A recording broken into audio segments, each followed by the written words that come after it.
GMNA uses artificial intelligence for generated speech, visuals, and production. AI-generated content may contain errors. Please verify important information before making decisions or taking action.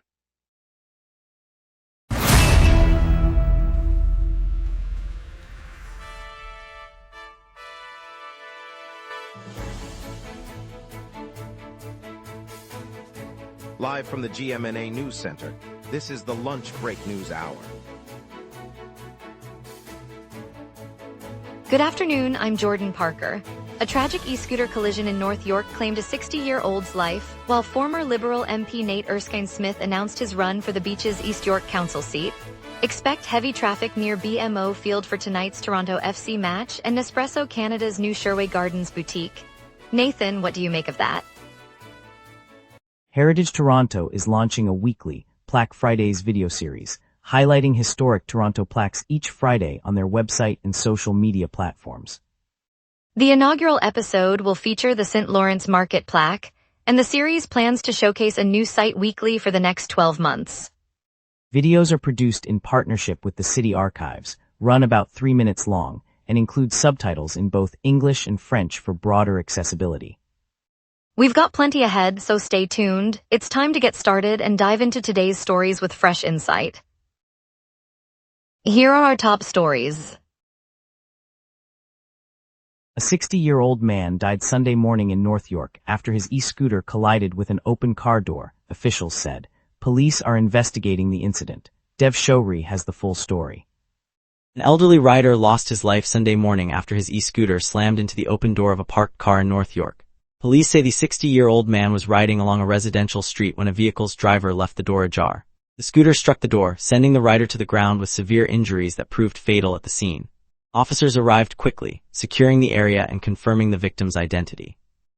The Toronto Police Service is investigating the circumstances surrounding the door's position and the rider's speed. No other injuries were reported and traffic was briefly rerouted while investigators processed the scene. Dev Showri, GMNA News, North York. Former Liberal MP Nate Erskine-Smith has entered the race for a Toronto City Council seat in the Beach's East York ward, aiming for the October 2026 municipal election. Simona Okonkwo has the full story. Nate Erskine-Smith, who served 3 terms in the House of Commons as a Liberal, stepped onto a downtown community centre podium this morning to declare his run for a seat on Toronto City Council. He said his focus will be on preserving the character of the Beach's East York neighbourhood while tackling transit bottlenecks and supporting affordable housing. Erskine-Smith highlighted his experience navigating federal budget processes as a tool for municipal decision-making. He confirmed he will be on the ballot for the October 2026 municipal election, joining a crowded field of local candidates. The former MP emphasized his commitment to community input and promises to hold regular town hall meetings if elected. Simona Okonkwo, GMNA News, Beaches. Heritage Toronto has begun a weekly Plaque Fridays series, releasing short videos each Friday that spotlight the city's historic markers, urging locals and tourists to explore and read the stories they tell. Dev Showri has the full story. Heritage Toronto is rolling out a new weekly video series called Plaque Fridays, dropping a short-form clip every Friday that shines a spotlight on one of the city's historic markers. The videos take viewers right to the stone or metal plaque, giving a quick rundown of the person, event, or place it commemorates, and urging both locals and tourists to pause and read the story etched into the streetscape. With historic plaques scattered from the waterfront to the historic core, the initiative aims to turn everyday walks into mini history lessons. Each episode runs just a couple of minutes, making it easy to fit into a lunch break or commute while learning a fresh piece of Toronto's past. Dev Showri, GMNA News, Toronto. Experts from over 30 countries have gathered in Toronto for the Basic Income Earth Network Congress, examining Canada's universal basic income policies and a pending Senate bill. Simona Okonkwo has the full story. Experts from more than 30 nations have converged on downtown Toronto this week for the Basic Income Earth Network Congress, an annual gathering of scholars, policymakers, and activists. Over the 5-day session, spanning August 19th through 23rd, delegates will examine Canada's evolving basic income framework and debate a Senate-proposed universal income bill. The Canadian Senate itself has sent representatives, underscoring the legislative interest in the proposal. Panels will feature academics from universities across the globe, alongside Canadian researchers and municipal officials, all probing how a national basic income scheme could be structured and funded. The Congress also offers a platform for cross-border collaboration, aiming to align international experience with Canada's policy direction. Simone Okonkwo, GMNA News, Toronto. Toronto Metropolitan University's newly formed task force will convene in September to discuss balancing protest rights with campus safety after an external review flagged a deteriorating climate. Ainsley Booth has the full story. TMU's newly formed task force, chaired by the task force chair, will convene in September to discuss how to protect the right to protest while maintaining campus safety. The group was assembled after an external review highlighted a worsening climate on campus, flagging concerns about both freedom of expression and security. Officials say the September sessions will bring together students, faculty, and security staff to map out guidelines that respect demonstrators and keep public spaces secure. The university hopes the dialogue will produce concrete policies that address the review's findings without stifling activism. The task force plans to release its recommendations later this year. Stakeholders are expected to attend the talks at the university's downtown campus, providing a forum for open exchange. Ainsley Booth, GMNA News, Toronto. We'll explore Ontario's $10 million boost for 6 skilled trade programs and what it means for workers. After the break, we will be right back. Every day, important stories happen across the city before any news crew arrives. Sometimes, the very first person at the story is you. When you witness something newsworthy, open the GMNA Citizen Reporter app and start your report. The app guides you through every step while your report is delivered directly to the GMNA newsroom. Every submission is reviewed by our editorial team, and approved reports may be featured on GMNA. Get the GMNA Citizen Reporter app today at my.gmna.ca. Your city, your news. Welcome back. 3 individuals were transported to hospital after a vehicle collision at the busy Don Mills Road and Mogul Drive intersection in North York, prompting a rapid response from police and ambulance crews. Simone Okonkwo has the full story. At the busy crossroads of Don Mills Road and Mogul Drive, a multi-vehicle collision sent 3 victims to hospital. Police arrived within minutes, cordoning off the intersection, while ambulances rushed the injured to nearby facilities. Witnesses described a sudden, forceful impact that sent one car into a nearby storefront and another into the median. Emergency crews worked to extract passengers, treating 2 with broken bones and 1 with a head injury before transport. Traffic remained halted for over an hour as investigators began piecing together the sequence of events.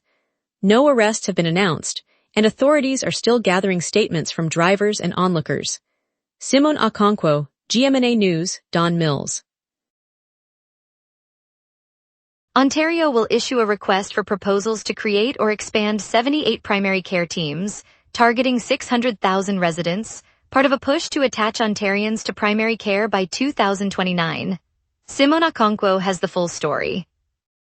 Ontario's Health Ministry is rolling out a fresh request for proposals aimed at building or expanding primary care teams across the province. Officials say the plan will fund 78 new teams, each designed to serve roughly 600,000 residents, as part of a broader push to have every Ontarian linked to a primary care provider by the year 2029. The funding round follows a province-wide target to attach all residents to a regular doctor, a goal set after years of gaps in access.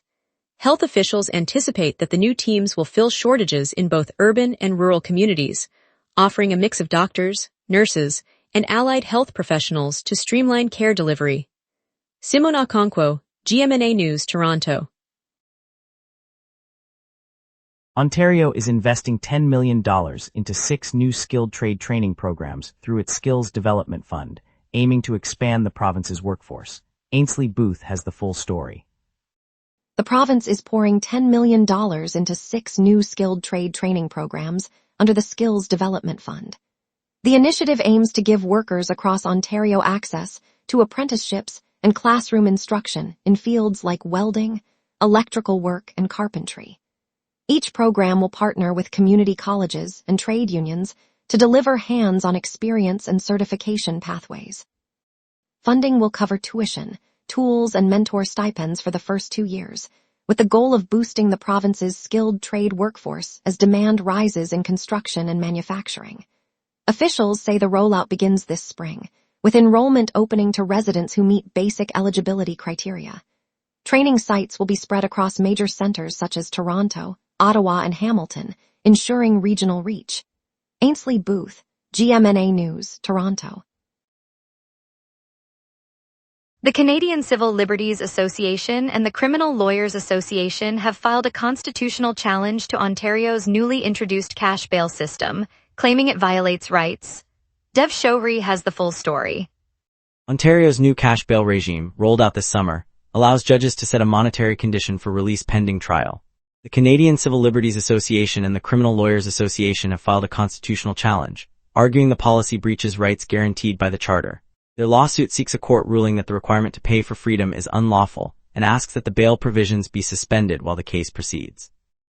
The groups say the system places a financial barrier on individuals who cannot afford it, potentially keeping them in custody despite low flight risk.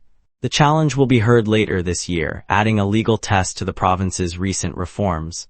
Dev Shouhri, GMNA News, Toronto. Fewer candidates are stepping forward for trustee seats on Ontario's supervised school boards after new legislation trimmed budget authority and reduced bargaining roles. The shift could reshape local education governance. Ainsley Booth has the full story.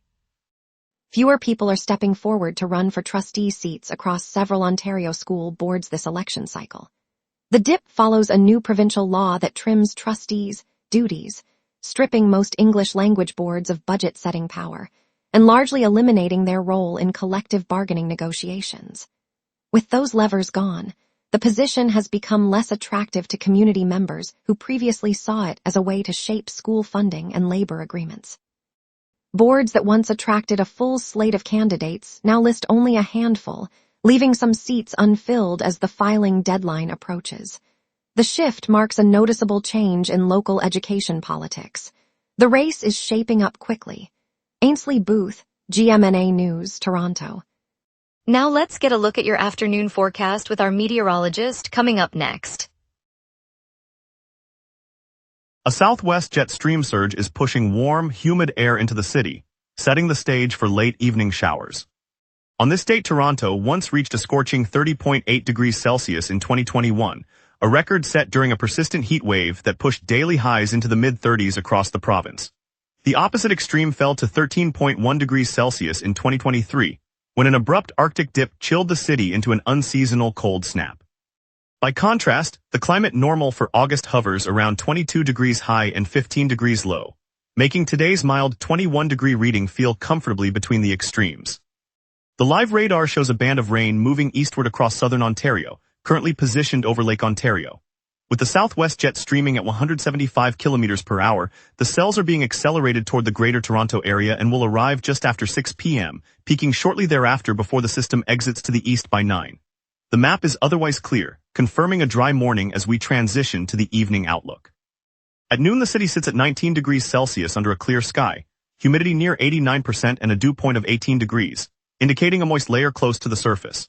Pressure is near average but easing lower, signaling a gradual shift toward unsettled weather as the fast southwest jet aloft draws a warm, humid airstream inland.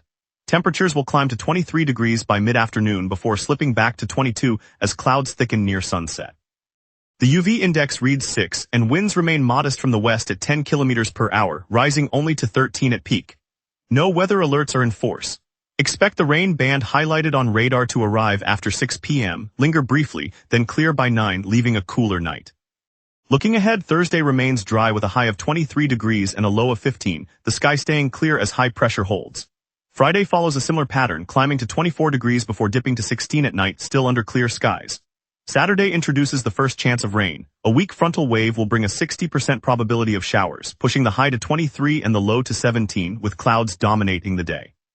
Sunday clears again, warm at 24 with a low of 15, though a 20% chance of stray showers lingers. Monday returns to a dry spell, high 23, low 15, and only a 25% chance of isolated rain. The jet stream will gradually retreat north, allowing more stable conditions after the weekend. And that's your weather. Remember, the lunch break is also available as a podcast. Listen anytime on Spotify or wherever you get your podcasts. Traffic's heavy near BMO Field with road closures. The Jays just clinched a 10-5 win, and tonight's Toronto FC showdown. We will be right back. Every day, important stories happen across the city before any news crew arrives. Sometimes the very first person at the story is you.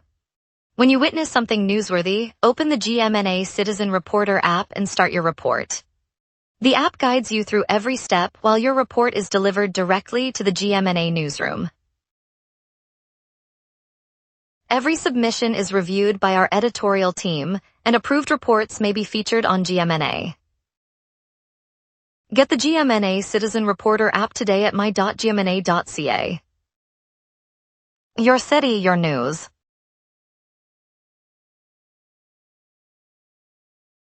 Heavy traffic is building around BMO Field as the Toronto FC match begins.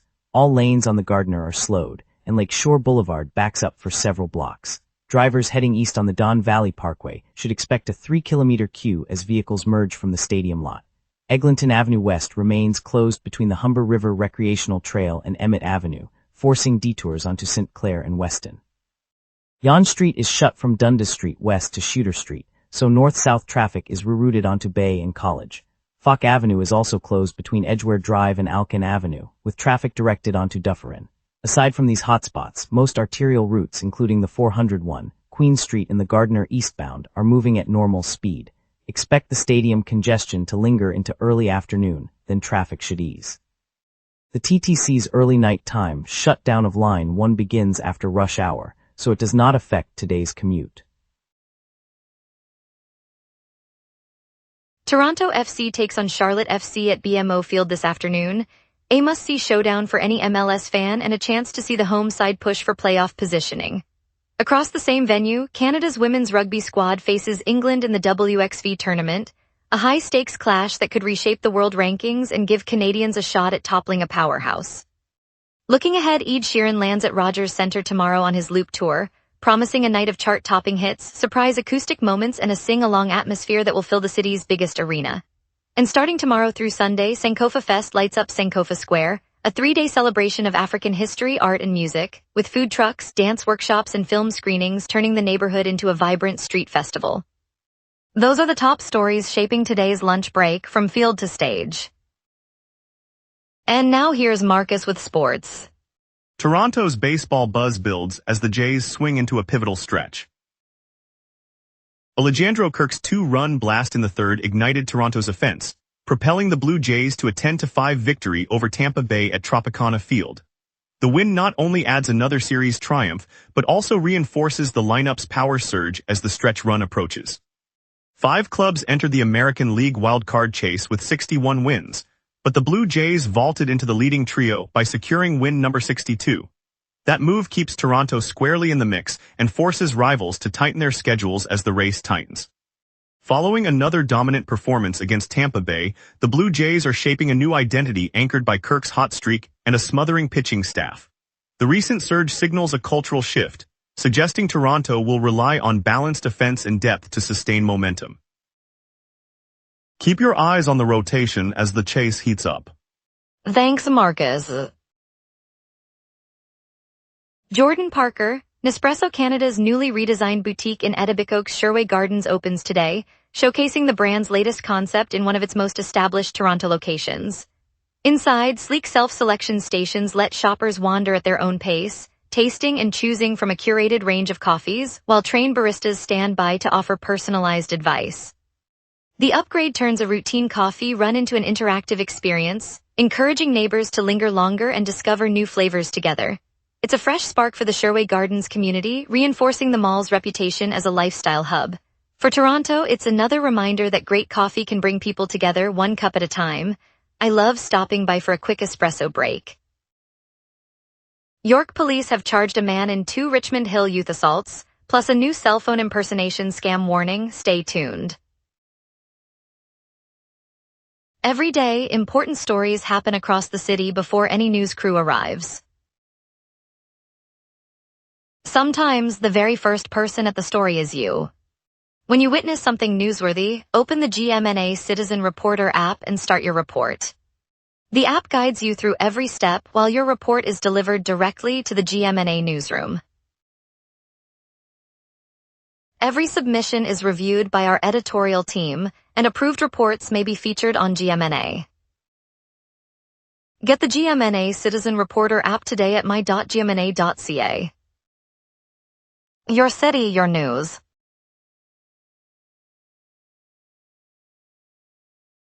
Toronto's skyline just gained a record breaker as the Sky Tower tops out at 106 floors, reshaping the waterfront horizon. The massive steel frame now rises from the foot of Yonge Street, promising for new homes and office space.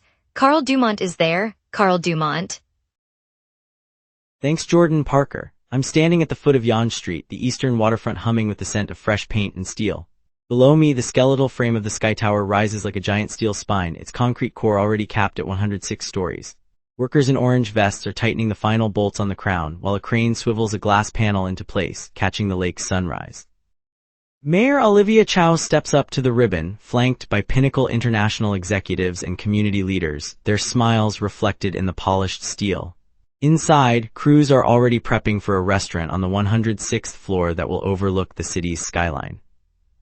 The mixed-use tower will eventually hold 958 residential units, a Le Méridien hotel, retail shops, and 80,000 square feet of amenities, with residents expected to move in by fall 2026. This tower isn't just a record breaker, it reshapes the neighborhood, promising new homes, jobs, and a horizon for Torontonians. Carl Dumont, virtually at 1 Yonge Street. Welcome back. York Regional Police have charged a 30-year-old man with 2 sexual assaults against youth that occurred on a Richmond Hill hiking trail on separate days. Simone Okonkwo has the full story. York Regional Police have charged a 30-year-old man with 2 counts of sexual assault involving youth victims. Officers say the incidents took place on a popular hiking trail in Richmond Hill, occurring on separate days earlier. Investigators gathered evidence from the trails, CCTV, and statements from the survivors, leading to the arrest. The suspect remains in custody pending a court appearance later this summer. Police are urging anyone with information to contact authorities, though they have not released further details about the identities involved. The case adds to a series of safety concerns along the area's outdoor paths. The department released a statement confirming the charges and saying the investigation is ongoing. Local residents voiced concern, noting the trail is a route for families. Simone Okonkwo, GMNA News, Richmond Hill. Toronto police warn residents that scammers are making unsolicited calls, posing as cell phone company representatives to sell costly smartphones. The fraud targets unsuspecting Torontonians across the city. Simone Okonkwo has the full story. Police are warning Torontonians that a new cell phone impersonation scam is circulating. Fraudsters are placing unsolicited calls, claiming to be representatives from well-known mobile providers, and offering high-priced smartphones on the spot. Victims are told the devices are limited-time specials, with the caller pushing for immediate payment to secure the phone. Officers say the goal is to trick people into handing over money for devices they never receive, while the scammers pocket the funds. The Toronto Police Service stresses that legitimate carriers never demand payment over the phone for a phone purchase and advises anyone receiving such a call to hang up and report the incident. Stay alert and protect your personal information. Simone Okonkwo, GMNA News, Toronto. Thanks, Toronto, for joining us on the lunch break. It was great to see Heritage Toronto roll out its new Black Fridays series spotlighting our city's history. I'm Jordan Parker. Tune in tomorrow for more stories that matter to you. Have a wonderful evening and stay safe.